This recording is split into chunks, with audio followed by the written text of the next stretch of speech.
Piktorializmus je éra vo fotografii, kedy sa fotografi snažia etablovať fotografiu ako umenie. A to tým spôsobom, že sa čo najbližšie prirovnávajú a snažia priblížiť ku maliarstvu. Používajú štetec na retuš fotografií, používajú všetky rôzne spôsoby, akým by sa scéna dala urobiť čo najbližšie k malbe, čiže hra so svetlom, drapérie, divadelné scény, platení herci. Najčastejší ďalší spôsob, ktorý používali, je kombinácia viacerých negatívov a sú tri významné mená v piktorialistickej fotografii. Z jeden z hlavných predstaviteľov je Oscar Gustav Rejlander a jeho dve rôzne fotografie, respektíve série fotografií. Obe sú z 1850, 57. konkrétne, a to konkrétne séria Dva spôsoby života, čo je spojenie 32 fotiek dokopy a zobrazujú veľkú scénu, kde na jednej polke je akoby tá vznešenosť a na tej druhej je nemravnosť a cnosť.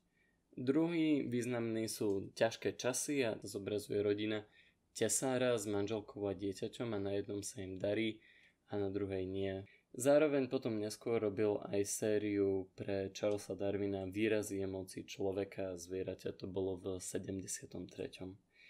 Druhá významná osobnosť piktorializmu bol Henry Peach Robinson a on pomenoval piktorializmus, dal tomu ten názov, nazval to Pictorial Effect in Photography a vychádzal znova z kombinácie rôznych fotografií.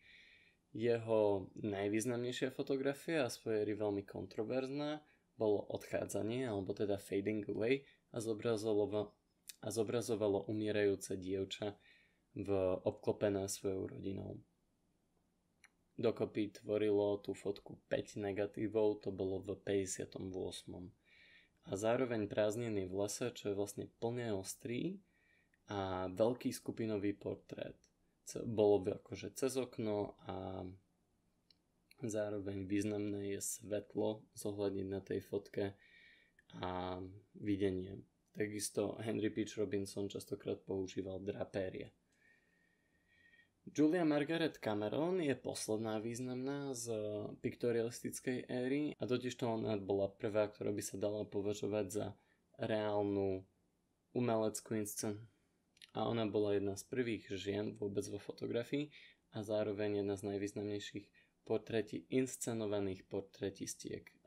Významný je napríklad ona náhrobku z 1869 The Angel at the Tomb a takisto robila veľkú sériu rôznych portrétov pre Charlesa Darwina, Elena Terrella, Sira Johna Hankla, Alfreda Lorda Tennysona a ďalších. Jej fotografia by sa dala opísať ako biblická a mytologická, malá jem. Používala jemné ostrenie pre tvár a takisto malú tonalitu.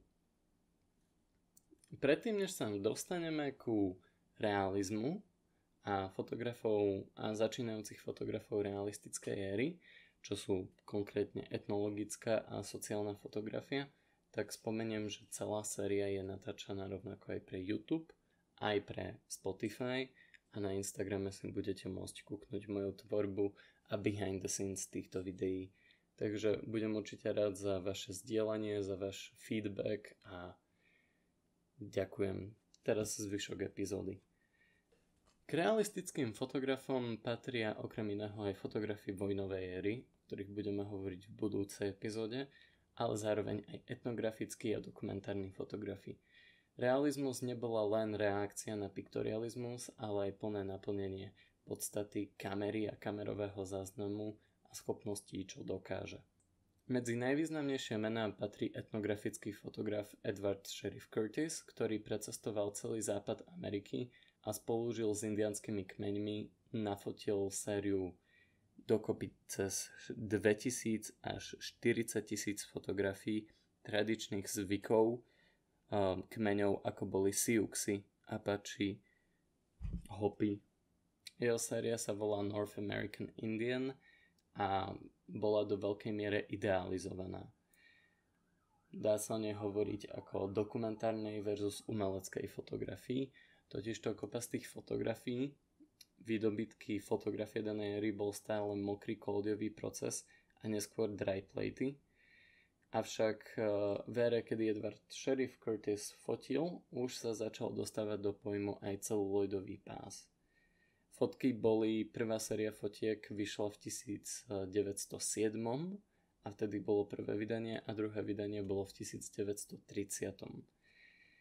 Fotografie boli do veľkej miery aj stageované, čiže inscenované a zároveň Curtis z nich zámerne odstraňoval všetky moderné prvky, lebo totižto indiánske civilizácie sa začali dosť asimilovať do zvyšku spoločnosti v tej dobe a teda preberali mnohé zvyklosti, mnohé tradície alebo len celkovo predmety zo zvyšku americkej civilizácie. Ďalší významný predstaviteľ realizmu na začiatku fotografie je Edward Henry Weston a on je tiež fotograf zo staršej éry, on je tiež síce fotograf z modernejšej éry a budeme si o ňom hovoriť ako o krajinkárovi, avšak v realistickej fotografii o ňom hovoríme ako umelcovi fotografovi s jeho sériou Paprika 30. Bol z kalifornskej školy fotografie.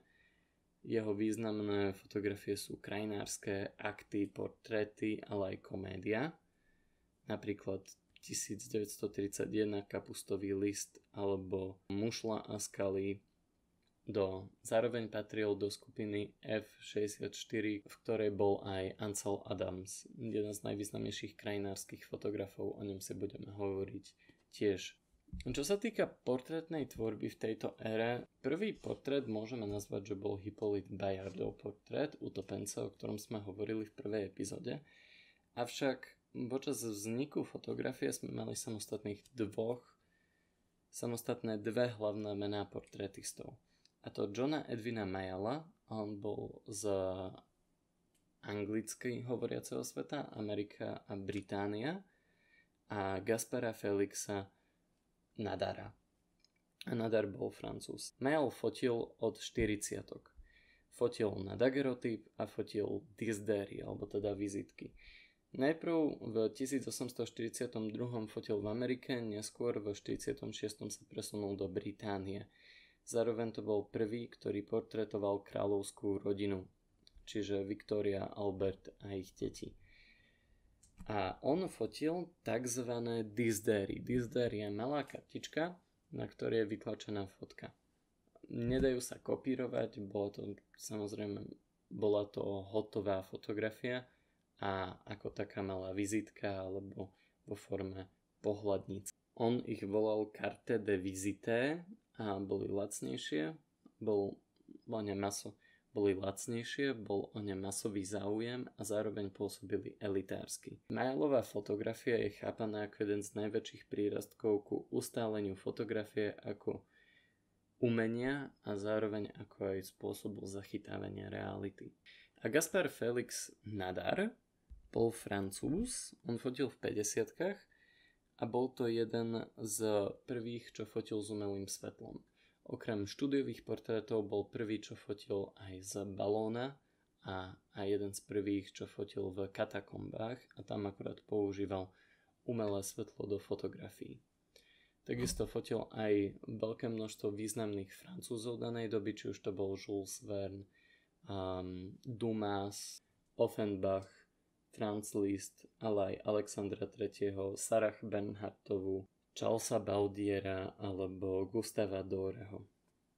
Nadarová fotografia sa dá opísať ako emocionálna, hlboká, nepoužíval kulisy a zároveň sa dá chápať ako jeden z prvých minimalistických fotografov. Dobre, toľko pre túto epizódu, viem, že je trocha kratšia, avšak v najbližšej budeme hovoriť o fotografoch občianskej vojny, o skupine Matthewa Bradyho a o ich fotografických dobrodružstvách. Tak najbližšie.